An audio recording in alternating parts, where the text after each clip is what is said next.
said was, this year, the number 1 pick coming out will make more money his rookie season than Colts safety Bob Sanders will. Alright, and he's not getting paid in peanuts. He's making serious money. And what they're saying is the number 1 pick going to make more than him this year. So that's a good point. That understandably, if I were an owner, I would be nervous about getting it wrong. I mean, that's a pretty serious investment for something that just might not pan out. For a guy you've never seen play on a professional field, that's a serious investment.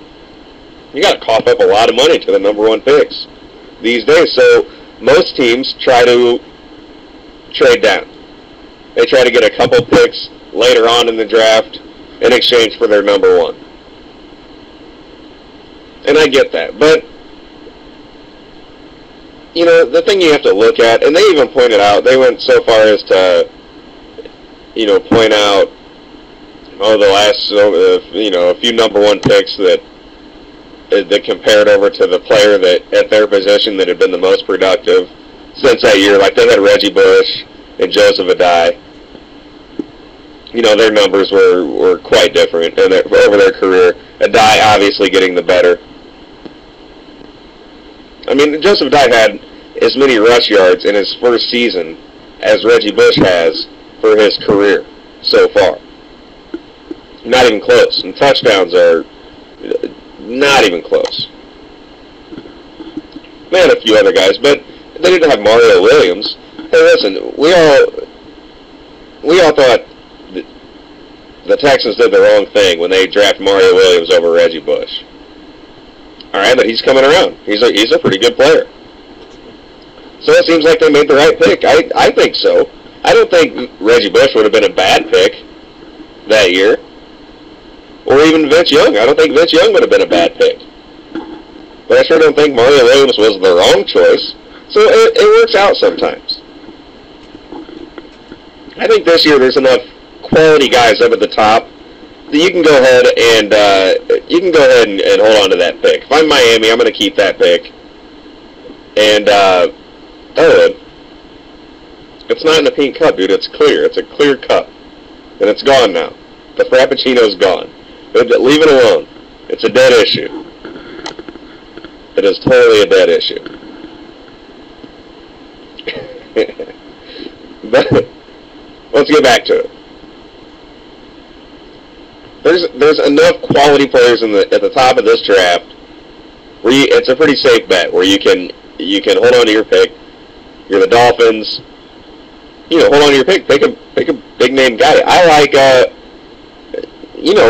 there's a few guys I like. That Miami needs help everywhere. I talked about this the other day. There's almost no wrong way for Miami to go. They need help on the O-line. They need help on the D-line.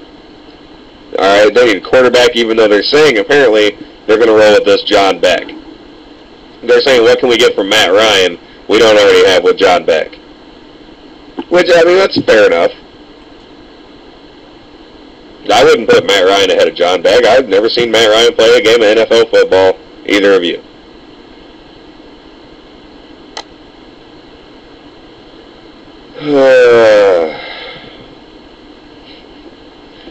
Jackass, I'm not even going to start to read that. I started to and I'm like, this isn't... You guys know I can't do that. I can't read chat room and do show. I just can't. So Jackass messes with me. He's always throwing these things in there like, hey, here's something to distract you, blah, blah, blah. And I'm like, yeah. Stop that. But how about this? How about running back at Miami? Here's what I think. And they say don't spend a big money pick on a running back because you can come along later in a draft and get a quality running back. It's easy for a running back to fit in, to get into the system. They say a running back is like one of the easiest positions to learn in the NFL. Nothing to it. Guys can fit right in. So you can get a running back in a later round. Are you going to get a running back like McFadden? Here's what I think. I mean, I don't think McFadden's like a Reggie Bush. He's not an experimental project Like, we can't wait to see how this guy's going to pan out. We know what kind of runner he is. Oh, the Fonz. Listen, I do have a cappuccino machine, a great one. Honestly, it tastes just like a cappuccino that you get at Starbucks. It's delicious. It is absolutely delicious. But every now and then, it's not bad to go up and get a frappuccino. I don't have a frappuccino maker, and I don't even know how to make frappuccinos. If they had one of those, I'd make one. But as far as I know, the only place to get a nice frap with whip,